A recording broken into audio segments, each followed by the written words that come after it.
നമസ്കാരം.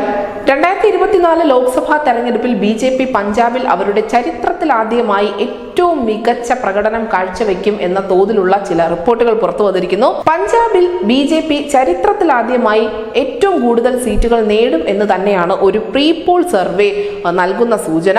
ഫെഡറൽ പുതിയ തലമുറ ആപ്പ് 2024 പ്രീ പോൾ സർവേ പ്രകാരമാണ് പഞ്ചാബിലുള്ള 13 ലോക്സഭാ സീറ്റുകളിൽ 7 ബി.ജെ.പി. തന്നെ നേടും എന്ന് പ്രവചിച്ചിരിക്കുന്നത്. അതേസമയം തന്നെ പഞ്ചാബിലെ ഭരണകക്ഷിയായ ആം ആദ്മി പാർട്ടി 5 സീറ്റുകൾ നേടുമെന്നും കോൺഗ്രസിന് പഞ്ചാബിൽ നിന്നും 1 സീറ്റ് മാത്രമേ നേടാൻ സാധിക്കൂ എന്നുകൂടി ഈ പ്രീ പോൾ സർവേ പറയുന്നുണ്ട്.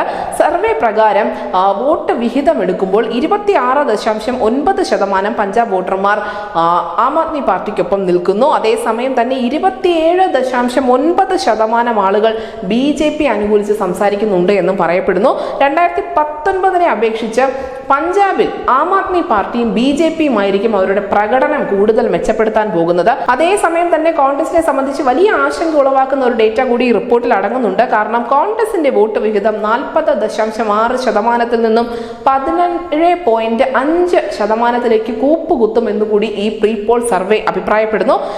കഴിഞ്ഞ തെരഞ്ഞെടുപ്പ് വരെ ബി.ജെ.പിയുടെ ഏറ്റവും പ്രധാനപ്പെട്ട സഖ്യകക്ഷികളിൽ ഒന്നായിരുന്നു അകാലിദൾ എന്ന് നമുക്കറിയാം.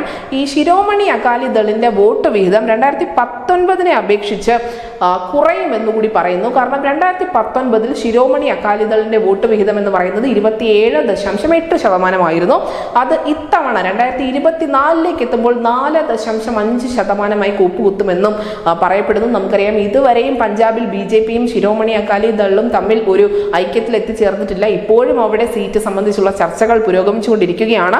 2014-2019 ലോക്സഭാ തെരഞ്ഞെടുപ്പുകളിൽ ബി.ജെ.പി. പഞ്ചാബിൽ നേടിയത് 1, 2 എന്നിങ്ങനെ സീറ്റുകളായിരുന്നു.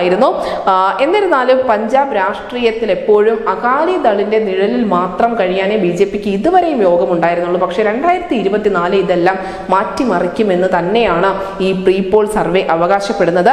മാത്രമല്ല, ശിരോമണി അകാലിദളിനെ കൂട്ടാതെ ബി.ജെ.പി. പഞ്ചാബിൽ ഒറ്റയ്ക്കായിരിക്കും മത്സര രംഗത്ത് ഉണ്ടാവുക എന്നുള്ള ചില സൂചനകൾ കൂടി പുറത്തു വരുന്നുണ്ട്. അതിനോടൊപ്പം തന്നെ നവജോത് സിംഗ് സിദ്ധുവും ക്രിക്കറ്റ് താരം യുവരാജ് സിംഗും ഉൾപ്പെടെ പഞ്ചാബിൽ ബി.ജെ.പിക്ക് വേണ്ടി കളത്തിൽ ഇറങ്ങുമെന്നുള്ള സൂചനകളും ശക്തമാണ്. അങ്ങനെ പഞ്ചാബിൽ ഒരു വലിയ ട്വിസ്റ്റ് സംഭവിക്കുകയാണെങ്കിൽ അത് തീർച്ചയായും തിരിച്ചടിയാകാൻ പോകുന്നത് കോൺഗ്രസ് പാർട്ടിക്കും ആം ആദ്മിക്കും തന്നെയായിരിക്കും. 13 ലോക്സഭാ സീറ്റുകൾ മാത്രമേ ഉള്ളൂ എങ്കിൽ പോലും അതിൽ പകുതിയിലധികവും 7 സീറ്റോളം ബി.ജെ.പി. നേടുമെന്ന് തന്നെയാണ് ഈ അഭിപ്രായ സർവേ നൽകുന്ന സൂചന. News desk news India Malayalam.